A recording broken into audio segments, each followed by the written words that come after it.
Hey, what's up guys? Welcome back to another review, this time of set 71846. The Fire Knight Mech comes with 996 pieces and it retails for $120, so tad bit overpriced, I suppose. That's just how it's going to be with new price raises. It did come out this summer, so it is affected by those, and it is how it is, but it looks like a pretty sweet set from the box art. It's got Ninjago Legends. It's from that new animated short series for Ninjago that's just like on YouTube. It's out right now, and it's just obviously it's free to watch. I've yet to check it out personally, but the set looks pretty dope. Comes with two figures, Kai and a fisherman. He's called the Master of Fire on the box art, which obviously he is. For some reason, it says illustrated cover art treatment. I don't get what that's about, but okay. On the side shows more of just the mech, which looks pretty good. The back shows off all of the mech in just all its glory, gives you the dimensions as well, and tells you there is an exclusive poster inside, so that'll be interesting to check out. The top shows Kai in 1:1 scale, and then it's just the title of the set, and I would assume that's English or French and Spanish, if I had to guess. You cut the set open right here with that tape. Comes with a total of 8 bags right here. That's going to be, I'm assuming, the mech's cape. Right here, a little base plate for obviously what's going to be holding the mech, the little diorama display thing. And then right here is going to be, I'm assuming, both poster and instruction sheets, and I guess new, at least to me, cardboard instead of it's just slightly different from their old way of holding in instruction manuals. Once you rip that open, you've got the sticker sheet, which is decently sized but luckily not ginormous. The exclusive poster, which folded all the way out, looks pretty dope. It's got the mech standing up on a dock, looks like, and it's being attacked by the, I guess, sea monster. Looks pretty cool. I don't know if I'll hang it up, but if I do, it'll look probably pretty nice. And then pretty big instruction manual, and it does show off the other Ninjago Legends set, the Guardian Dragon, I believe is the name of the set, with Master Wu. So looks pretty cool. Let's get this set built. All right, now that we have the set built, let's take a look at the 2 minifigures included. So first off, Kai, Master of Fire. He's got this nice big molded sword that comes with him. He looks very good. He's got some cool robes on, 2 dragons, you know, of fire on either side, and just robing runs all the way down onto his legs, which looks really cool. It's cut off in the middle by his belt, and then on the back, a real big symbol for Source Dragon of Fire, you'd have to guess. I mean, yeah, he's just looking good. He's got 2 facial expressions, a nervous smile and a serious face. A rare time where he doesn't have any sort of mask or anything. It's just his hair. And then the other one is just the fisherman. And I like the little thing they did for his hat to be on the side like that. It's very simple. It's a little clip piece, one of those clear holding pieces, and then the hat, and then obviously like a little backpack piece to put the clip piece on. And he's a simple figure. Comes with an oar. He's got simple robing, little sash, nothing on the legs, and then a bit of back printing, which is just the belt sash going through, and a bit of wrinkling.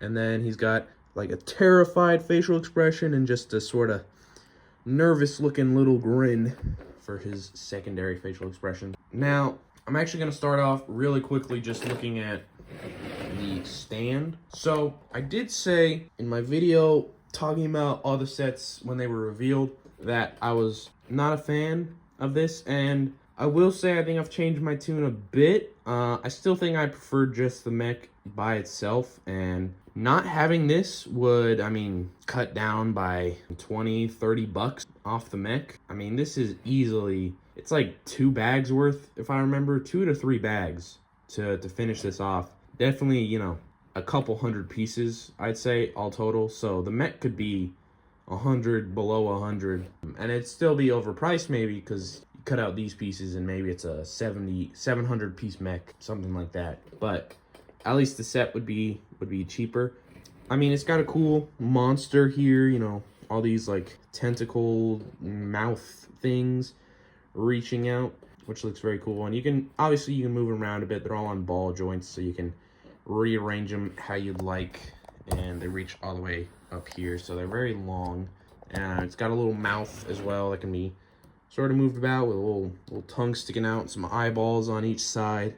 And then the little boat right here, which you can stick the fisherman in, so he's being attacked by said monster, with the little like dock, I guess, right here. Though this part is like, I don't know, confusing to me, because it's not like a house or anything. It's just like a bit of stone, it looks like, and then it goes back to flat everywhere else. Maybe that's just me being dumb. But you got two things right here. That is to hold the mech. When I get to it, it has two Technic holes on the bottom of its feet that you stick right on those to have it be held like in the art. And another small thing that I did not notice upon opening the box and flipping to the back. I don't know how I missed it, but there's this little, I don't know if it's concept art maybe, but I mean, it's some cool art for the mech. Maybe, I think it is probably concept art of what they were trying to get it to look like. But I thought that was pretty neat, and it wasn't something I noticed, again, when I opened the set. Now, onto the mech itself. I do quite like it. It is another good mech.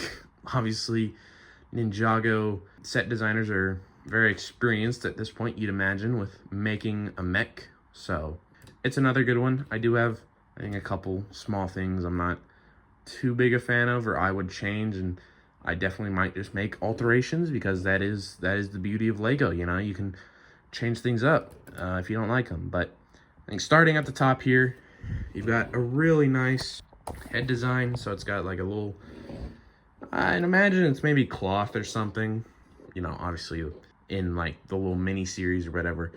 But it looks really cool going out the back of the head. And then you've actually got a pretty much fully closed up cockpit. So if I get Kai over here and make him lose the sword, you put him in here, and I feel like usually the top of a mech is, I don't know, fairly exposed. I mean, they definitely all have like little heads and stuff, so it's not like fully open at the top for a mech, but this one has some extra closing up. So folding him all the way in there, and then you can actually have him be like that. So he's just fully enclosed and you can just barely see his head. You can also have these like folded out, and it does show them as folded out, which I suppose looks better as long as you get them evened up. It's got a little lantern hanging right here, which I think is really cool, and just some stickers right here to show armor or paneling.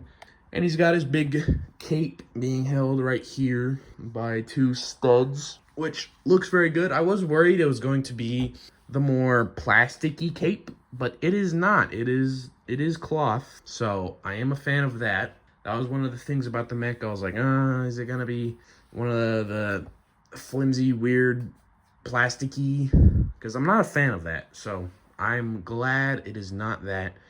But moving down, you've got the arms, and they are, like all other mechs, posable to a degree. You can rotate the arms like that and that, but obviously you move them too much and you've got the cape on, it's gonna mess up the cape a bit. So generally you probably keep the arms like this and then just move maybe the lower forearms. You know, you can move them out, do whatever you like with them. Well, as far as the range of motion goes, they can go all the way around on that pretty much until they hit the mech. And he's got obviously the hands on either side, so you can swap the weapon to whichever side you'd like. Not my favorite hands of any mech, which is probably a silly thing to say, but I don't know, it's a small thing. And then he's got his weapon, which I think is really cool. It's very big, obviously, but I'm a fan of it. It's got this cool piece on the bottom here that is, the flame piece is added, but I like the little just ring. I'm sure it's not entirely uncommon in other stuff, but then moving further down, you've got the armor in the front here, and I like it. It's like a battle skirt, sort of. I don't know what other way to put it. And then the knees as well are very pointy, very armored, which I do like. Most mechs, you know, they'll have like the center one, so I like the addition of the 2 ones on the side. Makes it look a little different, a little pointier as a mech, which maybe sounds a little silly to say. And then on the bottom here, you got the feet and the, at this point, pretty common leg joints, right? So you can move the feet up and down, whichever which way, and, you know, they'll rotate and do all sorts of things. And it makes the mech fairly posable and pretty sturdy in most ways you put him. You know, you can't be, like, dumb about it. You still gotta generally stand on 2 feet and that sort of thing, but you can get definitely a little creative with it. Personally, I think I've always been kind of bad at posing the mechs, so I generally kind of leave it in a pretty basic pose. And then the feet themselves got little pointy toes that look pretty interesting. And then, like I said, on the bottom, you got the little Technic holes right there to clip onto the stand. The back is nothing special, which makes sense. It's covered up by a cape anyway. The cape does have a really cool little symbol on the back. And then my one little thing is I think it would look better if you just take off this, like holding the cape to the side, like, you know, remove that, and then remove this piece right here. And I think it just works better just flowing down all the way. So I think that will be how I keep my mech personally. This will just go in a bin somewhere. And yeah, I think it works better. And I think it looks cooler when it's just straight down. I think I might also just, I don't know if I'll ditch the stand, but I think I'll keep them separate because, as I will show you, I do not like how it stands on the stand. And again, like I said, I'm pretty bad at posing the mechs, I'd say. So maybe it's just me not finding the right way to pose it. But you get 1 foot on here. Sorry, it's not very easily visible. But then getting that second one way up here, just, I don't know. Oh my God. Well, that's great.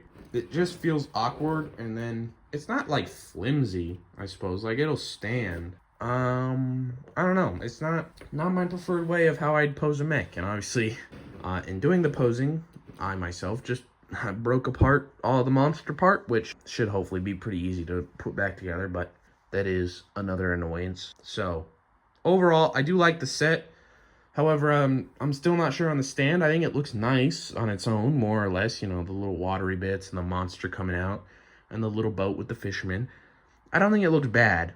Just mech on its own, I think would have been just fine. And the mech, plenty stable to stand on its own and be posed on its own. And just leave it like that and sell it for cheaper. But that is just my thoughts on the matter.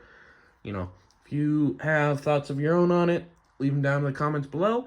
And if you want to see more LEGO content, leave a like, subscribe, do all that. And I'll see you in the next one. Peace.